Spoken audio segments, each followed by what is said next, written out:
देश की आर्थिक राजधानी मुंबई, जहां कई बार संगठित अपराध हुए, आरोपियों को गिरफ्तार भी किया गया, लेकिन अंततोगत्वा पीड़ितों को न्याय नहीं मिल पाया। आज इसी तरीके से एक ऐसी संस्था है जो देश के अलग अलग राज्यों में जा रही है और लोगों को जागरूक कर रही है कि लोग लालच में ना पड़े, वरना वो उनकी जो जीवन भर की गाड़ी कमाई है वो उनके हाथ से निकल सकती है और वो हो सकते हैं ठगी के शिकार। आज बात होगी एक ऐसी संस्था की, एक ऐसी कंपनी के बारे में जिसका नाम है Dallas Ecom infotech private limited, जिसके पीड़ित यहाँ बैठे हुए हैं। मुंबई के प्रेस क्लब में हम मौजूद हैं और आज इनसे हम ये जानने का प्रयास करेंगे कि जब दिल्ली में एफआईआर करने ये गए तो क्या हुआ, मध्य प्रदेश में एफआईआर करने गए तो क्या हुआ, और आर्थिक राजधानी मुंबई में जब ये एफआईआर करने पहुंचे हैं तो इनके साथ क्या हो रहा है और ये पूरा का पूरा मामला क्या है। सबसे पहले आपका नाम जानना चाहेंगे। सर, मेरा नाम विशाल स्वाई है, मैं छत्तीसगढ़ से हूँ सर। ये जिस तरीके से प्रेस कॉन्फ्रेंस आपने प्रेस क्लब में की है और आपने कई लोगों के फोटोग्राफ्स आपने दिखाए और आप यहाँ बता रहे हैं कि 3000 करोड़ का ये सीधा सीधा घोटाला है, ये पूरा मामला क्या है, संक्षेप में जानना चाहेंगे। सर, एक्चुअली ये मामला, ये कंपनी हर बार ये लोग नया कंपनी बनाते हैं लॉजिस्टिक कंपनी के नाम से, और ये different types of models sell out करते हैं, फ्रेंचाइजीज देते हैं, और जिसमें 1.5 लाख से लेकर के 32 लाख के बीच में लोगों का इन्वेस्टमेंट ये लेते हैं, पैसा लेते हैं। और जब इनका टारगेट पूरा हो जाता है, हर कंपनी को ये मैक्सिमम सर 10 महीने चलाते हैं, 10 से 12 महीना, और उसके बाद जब इनका पूरा टारगेट अचीव हो जाता है तब उसके बाद फिर ये कंपनी बंद करके भाग जाते हैं। जिस तरीके से ये बात कर रहे हैं उस तरीके से ऐसा लगता है कि ये सफ़ेदपोश अपराध है और ये अपराध की जो तामीर खड़ी की जा रही है ये राष्ट्रीय राजधानी दिल्ली से लेकर देश की आर्थिक राजधानी मुंबई तक पहुंच चुकी है। और इनका ये कहना है कि बड़े ऑर्गेनाइज तरीके से ये कंपनी पहले शटर उठाती है, लोगों को बड़े बड़े विज्ञापन, बड़े बड़े लॉलीपॉप देती है, और जब लोग इनके झांसे में पड़ जाते हैं तो फिर ये कंपनी का शटर गिर जाता है और लोग फरार हो जाते हैं। और यहाँ तक कि उनके नाम का भी जिक्र इनके पास नहीं है कि उनका नाम क्या है। फोटोग्राफ सभी के हैं और कुछ लोगों के नाम भी है। आपके पास ये जो फोटोग्राफ है, हम चाहेंगे कि इस कार्यक्रम को देखने वाले दर्शकों को आप बताएं थोड़ा संक्षेप में, इसका नाम क्या है। सर, ये इसका नाम सही है क्योंकि हमारे पास इसके पासपोर्ट भी अवेलेबल हैं, इसके प्रॉपर एड्रेस भी हैं। ये एक डमी डायरेक्टर है सर इस कंपनी का। जैसा कि इस कंपनी का शुरू से सिस्टम रहा है, इसके जितने भी कल्प्रिट्स हैं, मुख्य आरोपी जो हैं, वो स्वयं कर्मचारी बन करके काम करते हैं और डमी डायरेक्टर जो कि अपॉइंट करके रखते हैं सर। इनके बारे में एफआईआर में क्या इनके नाम का जिक्र है? जी सर, बिल्कुल जिक्र है सर। ये एफआईआर कहाँ दर्ज है? सर, ये एफआईआर अभी पूरे देश में लगभग हर स्टेट में मिला करके लगभग 7-8 जगह पे एफआईआर दर्ज हुआ है। इनका नाम क्या बताया आपने? वीएस शिवराम। वीएस शिवराम। एक बार इनका चेहरा जरा गौर से देखिए, ये फूल के दाग हैं इनके चेहरे पर और इनके खिलाफ एफआईआर दर्ज हुआ है। अभी तक इनकी गिरफ्तारी नहीं हो पाई है और इनके साथ इनके और भी कई ऐसे साथी हैं जो इस सफेदपोश अपराध में इनके सहयोगी हैं, जिन्हें को एक्यूज बनाया है पुलिस ने एफआईआर में। हम चाहेंगे कि दूसरे फोटोग्राफ्स आप उठाएंगे और बताने का प्रयास करेंगे कि इनका नाम क्या है और इनका किरदार क्या है। सर, जो मामला जो पूरा रिवील में आया था वो इसी बंदे के थ्रू आया था, क्योंकि ये बंदा यहाँ प्रेजेंट कंपनी में ईकॉम डिलीवरी में ये आदर्श मिश्रा के नाम से काम कर रहा था, और इससे पूर्व जो संगठित अपराध हुआ था वो रोडेक्स नामक कंपनी में हुआ था। पूर्व में जो संगठित अपराध हुआ था उसकी एफआईआर कहाँ दर्ज हुई थी, उसमें क्या कार्रवाई हुई थी? सर, उसमें यूपी बरेली में अपराध दर्ज हुआ है सर। यानी यूपी के बरेली में इनके खिलाफ पहले से एफआईआर दर्ज हो चुकी है। और एक बार फिर हम आपको बता दें, ये मिश्रा जी हैं। इनके चेहरे को एक बार फिर से जरा गौर से देखिए।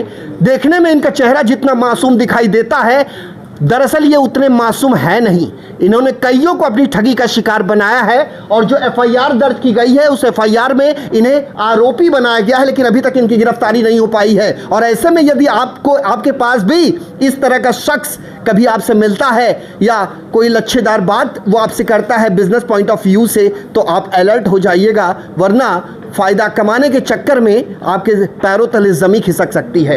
एक और फोटोग्राफ्स आप बताएंगे, ये मोहतरमा का नाम बताएंगे जरा, ये फोटोग्राफ्स आप उठाएंगे और इनके बारे में जब बताएंगे, क्योंकि मुंबई के निर्मल नगर पुलिस ने इन्हें बुलाया था। अब इनकी क्या भूमिका है और इनका क्या नाम है, ये हम पूछ लेते हैं। सर, ये करुणा केसी हैं जो मुंबई हेड ऑफिस में एचआर डायरेक्टर के पद पर थी। जैसा कि मैंने बताया सर कि ये सारे आरोपी अपने आप को एम्प्लॉय बना करके रखे थे और इनको निर्मल नगर थाना यहाँ मुंबई में जो है पुलिस ने तलब किया था, लेकिन ये अपना विक्टिम कार्ड प्ले कर रही हैं। जैसा कि इनका शुरू से प्रोसेस रहा है कि मैं एम्प्लॉय हूं और मेरा इसमें कोई रोल नहीं है, और यही चीज़ ये बोल करके हमेशा बचते आए हैं और लगातार रिपीटेडली ये अपराधों को जो कि अंजाम दे रहे हैं। संजय उवाच के पास जो जानकारी है, उस जानकारी के अनुसार मुंबई के निर्मल पुलिस स्टेशन के सीनियर पुलिस इंस्पेक्टर ने इन मोहतरमा को अपने यहाँ बुलाया था, जो इस कंपनी में बतौर एचआर की भूमिका में कार्यरत थी, और इनके जो आधार कार्ड है वो निर्मल नगर पुलिस के पास सुरक्षित हैं। इसके आगे की जो जांच है वो पुलिस के अधीन है, लेकिन देखना यह दिलचस्प होगा कि पुलिस ने जिस मामले में इन्हें अपने पुलिस थाने में बुलाया था, क्या उस मामले से संदर्भित कोई एफआईआर या फर्स्ट इंफॉर्मेशन रिपोर्ट क्या दर्ज की गई है, ये अभी तक सवालों के घेरे में है। ये जी सर, ये प्रियंका शर्मा है ईकॉम की सर, लेकिन इसके नाम पे सर इससे पूर्व जो रोडेक्स कंपनी थी उसमें सर श्रेया के नाम से अपराध दर्ज है। जैसा कि नाम बदल करके हर बार ये काम को अंजाम देते हैं, तो इससे पूर्व रोडेक्स में जो अपराध दर्ज हुआ है उसमें इसका श्रेया के नाम से अपराध इसके ऊपर दर्ज है सर। इनका नाम बता रहे हैं प्रियंका, लेकिन रोडेक्स में ये थी श्रेया। ये श्रेया के नाम से एफआईआर में बतौर आरोपी है, और बड़े कॉर्पोरेट तरीके से ये तस्वीर दिखाई दे रही है। इन कार्यक्रम को देखने वाले उन तमाम दर्शकों को हम बता दें कि जो दिखाई देता है वो सच नहीं होता है, जो सच होता है वो दूर दूर तक दिखाई नहीं देता। चेहरे से बड़ी सुंदर और आकर्षक दिखाई देने वाली इस महिला को आरोपी बनाया गया है, लेकिन अभी तक गिरफ्तारी नहीं हो पाई है। पीड़ितों की संख्या इतनी ज़्यादा है कि उसकी एक लंबी फहरिस्त है, और उन तमाम पीड़ितों को लामबंद करते हुए एक अवेयरनेस फैलाने की कोशिश की जा रही है, और पीड़ितों ने देखते ही देखते अपना एक एसोसिएशन भी बना लिया है। और पहली बार ऐसा देखने को मिल रहा है कि जिनके पैसे लुट गए हैं वो पुलिस थाने और कोर्ट जाने की बजाय अब खुद एक एसोसिएशन बनाकर लोगों के बीच जा रहे हैं और लोगों को अवेयर कर रहे हैं कि यदि आपने अपने जीवन की गाड़ी कमाई रखी है तो किसी के लालच में न आए, वरना आप हो सकते हैं ठगी के शिकार, और लकीर पीटने के अलावा आपके पास नहीं रहेगा कोई दूसरा पर्याय। हमारे साथ एडवोकेट साहब भी हैं। हम जानना चाहते हैं कि भोपाल की स्थिति क्या है और आप इस समय किस तरह का सहयोग दे रहे हैं अपने क्लाइंट्स को। नहीं सर, क्लाइंट तो नहीं है मेरे, ये सभी विक्टिम हैं। और क्या आप भी विक्टिम हैं? मैं भी विक्टिम हूं। वकील भी विक्टिम है। अब आप अंदाज़ा लगाइए कि अगर एक अधिवक्ता, समाज में बहुत एक अलग पद होता है, एक अलग उनकी पर्सनालिटी होती है, और समाज में वो भीड़ का हिस्सा नहीं होते, लेकिन वकील भी अब इससे अछूते नहीं हैं। ये चाहे पोंजी स्कीम हो या कोई भी आर्थिक अपराध, अब इसमें वकील की भी भूमिका पीड़ितों के रूप में देखने को मिल रही है। थोड़ा सा बताएंगे कि कैसे कुछ हुआ आपके साथ वकील साहब। सर, मेरी वाइफ ने ये वाला व्यवसाय शुरू किया था और मेरे मार्गदर्शन में ये व्यवसाय शुरू हुआ था, और मैंने देखा कि भोपाल में करीब 50 फ्रेंचाइजी इसमें काम कर रहे हैं। और इवन मैं इंदौर ऑफिस भी विजिट किया, देहरी ऑफिस भी विजिट किया, प्रॉपर देख रहे थे कि बिजनेस चल रहा है बढ़िया। तो मैंने भी, मेरे को जैसे समय का अभाव रहता है, तो मैंने भी वाइफ को बोला कि ठीक है आप स्टार्ट कर सकते हैं। तो ये व्यवसाय हमने शुरू कर दिया था सर। वकील साहब जी, कहते हैं जब बिच्छी का मंत्र न पता हो तो सांप के बिल में हाथ नहीं डालना चाहिए। वकालत तो कोर्ट के अंदर होती है साहब, बिजनेस में कैसे आप गच्चा खा गए? सर ये वाइफ के नाम से वाइफ करती थी मेरे। लेकिन आप तो पति हैं उनके। सर मैंने उनको पूरा गाइड किया था, मगर एक क्षेत्र अधिकार होता है कि ज़्यादा अपन डिस्टर्ब नहीं कर सकते हैं। वाइफ को जैसे करना था ठीक है, उन्होंने देखा था। कोई बैकग्राउंड आपने पता किया? कंपनी का सर मैंने आरओसी में सारे पेपर चेक कराए थे, पेपर प्रॉपर रजिस्टर्ड है, डायरेक्टर के बिल नंबर बराबर रजिस्टर्ड है सर। ठीक है, तो फिर अचानक कैसे ये सब कुछ हो गया? अचानक सर जब ये सूचना मिली, जैसे ये बताया था भी आदर्श मिश्रा का, जब ये जानकारी में आया कि यही बंदा 2 कंपनियों में फ्रॉड कर चुका है, तो ये सब जानकारी हुई, तो सर मैंने लोगों को इकट्ठा करना शुरू किया, और ये इतना आज संगठन बना मैंने ही खड़ा किया सर इसी को।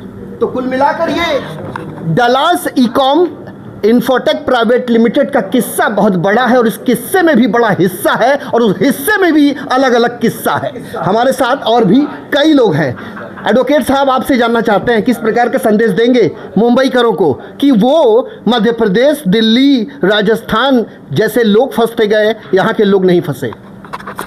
मेरा एक ही संदेश है कि जब भी कोई फ्रेंचाइज या कोई कंपनी आपको बड़ा लालच दे रही है, जो कि आम बिजनेस से अलग हटकर है, जो कि 10% 15% होता है, तो आप समझ जाइएगा कि वो आपको सही कंपनी से आप जो बिजनेस नहीं करने जा रहे हैं, और आपकी गाड़ी कमाई जो है लालच के चक्कर में फंस ना जाए, इस बात का अपना ख्याल रखिएगा, और कभी इस तरह के लालच में ना आए, और बिजनेस के हिसाब से करें आप। तो कुल मिला के 10%, 5%, 20%, 15% इस तरह का अगर कोई आपको फ़ायदा देने की बात करता है तो बात समझ में आती है, लेकिन जब दुगुना धन देने की कोई आपको बात करता है, उसकी पेशकश करता है। मुंबई में चाहे सेरेगर हो या ऐसे कई ऐसे पोंजी स्कीम चलाने वाली कंपनियां उभरी, और जैसे वो उभरी वो औंधे मुंह गिर भी पड़ी। मुंबई की डीसीबी सीआईडी यानी क्राइम ब्रांच ने कई मामले की तफ्तीश की, इन्वेस्टिगेशन किया, कई लोगों को पकड़कर जेल की सलाखों के पीछे भेजा। इसी तरीके से जिन किरदारों को हमने आपको थोड़े समय पहले अपने इस कैमरे में दिखाने का प्रयास किया था, उनकी भी गिरफ्तारी लगभग पिछले मामलों में हो चुकी है। लेकिन अब ऐसा लगता है कि किरदार जो है वो वही है, लेकिन जो पूरा नज़ारा है वो बदल चुका है। मेरे साथ एडवोकेट राजेश दीक्षित हैं। मैं चाहूँगा कि राजेश यहाँ पर आएँ, थोड़ा सा हम राजेश से ये समझने का प्रयास करते हैं कि इस तरह के जो क्राइम होते हैं ये बार बार होते हैं। पुलिस की कार्रवाई भी होती है, अरेस्टिंग भी होती है, पुलिस कस्टडी होती है, पीसी होती है, जेसी होती है, चार्जशीट फाइल होती है, आरोप पत्र दायर किए जाते हैं, चार्जशीट फाइल चार्ज फ्रेम होता है, फिर फाइनल हियरिंग होती है। नतीजा क्या निकलता है साहब? नतीजा यही निकलता है, ढाक के 3 पात। इसमें कुछ नहीं होना है। ये जो लोग हैं ये सब मिले हुए हैं। ये जितने लोग हैं बाहर जो इंक्वायरी करने वाले लोग हैं, इनके साथ मिले हुए रहते हैं, इसीलिए ये इतना घूम घूम कर कार्यक्रम कर देते हैं। मेरा यही कहना है, ये ढाक के 3 पात है, कुछ नहीं करते हैं। लेकिन न्यायपालिका तो एक अंतिम एक आस होती है, एक उम्मीद होती है, या न्यायपालिका हमें न्याय नहीं दे सकती ऐसे मामलों में? न्यायपालिका के पास जब ये मैटर जाएगा, जब ये केस जाएगा, तो न्यायपालिका उचित निर्णय लेगी। आज तो न्यायपालिका की स्थिति देख रहे हैं, अब उसके ऊपर जब इन्वेस्टिगेशन प्रॉपर होगा तो जस्टिस भी सही तरीके से मिलेगा। लेकिन जब इन्वेस्टिगेशन में ही सेंधमारी हो गई तो फिर कोर्ट की दहलीज तक पहुंचेगा क्या? तथ्यात्मक जो तथ्य होते हैं उसी के आधार पर न्यायपालिका चलती है, वहाँ ज़बानी कुछ भी नहीं चलता। और इसी तरह के कार्यक्रम हम आपको बार बार दिखाएंगे और बार बार आपको आगाह करेंगे कि आपको अगर कोई लालच देता है रुपयों का दोगुना करने का, तिगुना करने का, तो आप ऐसे लालच में ना पड़े, वरना आपके पैरों तले न सिर्फ ज़मीन खिसकेगी बल्कि आपका जो परिवार है वो भी बदहाली की कगार पर पहुंच जाएगा। जी कुछ और फोटोग्राफ्स जी बताइए। कुछ और मुख्य आरोपी हैं जो 2-4 इनके फोटोग्राफ्स हैं। बताइए। मैं आपके चैनल के थ्रू चाहूँगा कि वो फोटोज़ भी सामने आए सर। सर ये सागर शर्मा है सर, और इसको 18 तारीख को जब हम लोगों ने इनके दिल्ली के जब कॉर्पोरेट ऑफिस को घेरा था तो इनको पुलिस ने पकड़ा भी था और थाने में 2 घंटे बैठा करके सर वापस घर भेज दिया था।